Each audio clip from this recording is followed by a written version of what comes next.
Now, meet a bro who won't let a physical handicap get in the way of a two-wheeled round-the-world tour.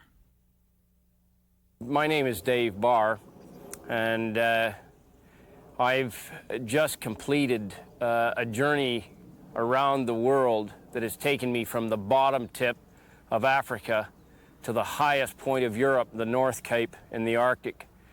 From the Richmond, Virginia to the top of Alaska on the Beaufort Sea to the bottom tip of South America overland in Tierra del Fuego. And Asia has been from Hong Kong through China, Mongolia, east-west Siberia, Russia to Murmansk in the Arctic. And from there back to England. Australia was circumnavigated and I made it up to Cape York. Now, many places in the world I've been, no one's ever been on a Harley Davidson, and one of the reasons is no one's been stupid enough to try it. It's made it very unique and far more interesting. But the question would come up as why I'm making a trip such as this.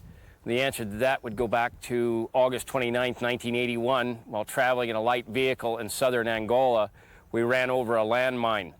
I was serving in the South African Defense Forces at the time. The end result of that landmine was 9.5 months in one military hospital. In that 9.5 months, I had 20 major operations, 4 of which were amputations, which left me with my right leg off above the knee, up here, and the left leg just below the knee, there.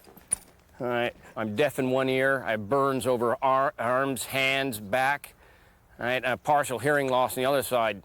And if that's not enough, I'm colorblind. The end result was on my first ride after I came back to the United States, the thought came to my mind in my first moments of utter and sheer joy on the motorcycle, wouldn't it be something to make a trip around the world on this whole machine that people with disabilities the world over could take from me a lesson to help improve their own lives? And this is the theme of the whole journey around the world. The preparations I had to make for the motorcycle was first I had to put a heavier front end. So, i.e. we have the wide glide front end, which is 4 inches over, to give me a bit more ground clearance, which still wasn't enough because I've smashed four outer primaries and 2 inner primaries to nothing. Of course, a belt drive. If I hadn't had a belt drive, I wouldn't have got past Zaire. Because in the first week of Zaire, I forced the primary with mud and rocks twice and broke the belts. The other thing was, of course, it was a super glide. Well, now it's more or less a bastard glide. But you've got the crash bars front and rear, because there has been days where I've had to pick the thing up as many as 20 times a day. And if it's all the way down in the dirt, it makes it a lot harder to pick up. The other thing is for like dogs and small animals, they tend to hit the front tire, hit the crash bar, and then be thrown away from the motorcycle. And the other part, too, is the carry rack. When I travel across the Namib Desert, my Harley Davidson carry rack fell apart. I tried another system going across Africa, which was a box system. It carried 24 liters of extra fuel, and it also had a room for tools, spare parts, you name it, but it was all top heavy, and it had to be that way, fitting inside the crash bars. The reason for that was when you went down through a set of dual tire ruts in Africa that are sitting 4 and 5 feet high, you could have nothing wider than the crash bars or it would be torn off of the motorcycle. While I was down in Tierra del Fuego, the temperature was dropping down centigrade to 20 minus. It was so cold that my petrol was freezing coming out of the tank. When I got into the carburetor, of course, there was heat there. And what the end result was, it's causing condensation to flash out of the petrol, giving me all kinds of problems. I was having to stop about every 3-4 miles in this type of low temperature, pull the carburetor apart, get the water out, put it together, and ride 3 or 4 more miles. And this went on all day. I ended up anyway laying upside down in about 2 foot of frozen water. The long and the short of it is, when I got to a depot where I could work on it, we put a shield around the front of the motorcycle to stop all air from hitting the front of the engine. Money and concern must be for the motorcycle, because the motorcycle is the vehicle to which you will make it over the terrain in the areas you want to go. Another question that comes to people's mind would be, is there any times I've had open confrontations with people? And there have been many.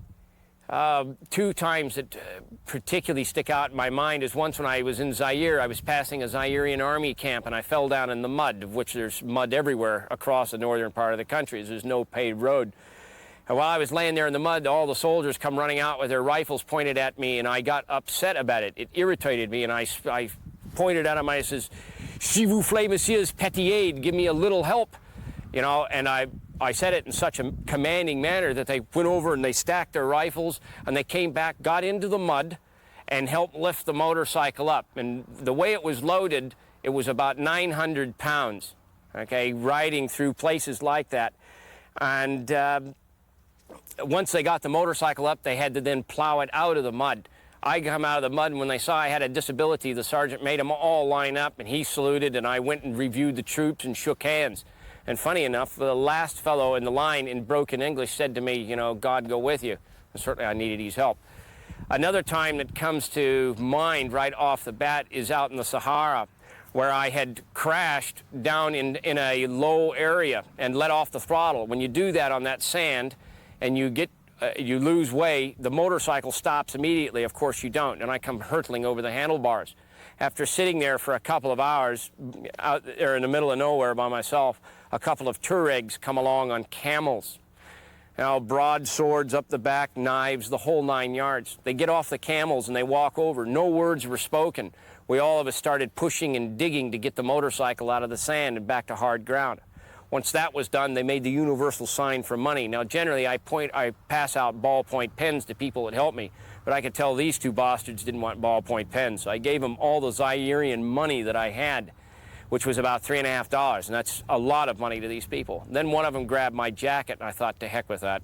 I grabbed the jacket back. One of them grabbed something else, and I grabbed it back. I always carry a can of CS gas, very strong German stuff that I keep with me. And I had the can of it in my hand. They didn't know what this was, so they didn't make any quick movements towards a knife or a sword. In the end, once everything was loaded onto the motorcycle, they looked at me and I looked at them for a good many minutes. I don't know how long it was. It seemed like forever. And finally, they just back off and went to their camels. Had one of them gone for a knife, I would have squirted them and then gone over and squirted the camels, because I've had rather negative experience with camels in the past anyway. I don't like them.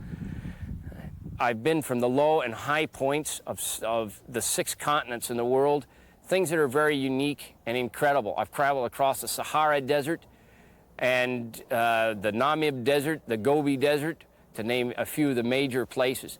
But why have I been able to do all this? Well, it's not just me. I've had the help of my fellow man the world over. I've had no central logistics team, just people the world over that's cared enough to make this once ever journey around the world to the ends of the earth very possible. And to those people all over the world, some the very high and mighty, and others the very common people, my hat would be off and I'd say thank you. And I'd say thank you to God and Jesus Christ himself, or I wouldn't be here on a number of occasions.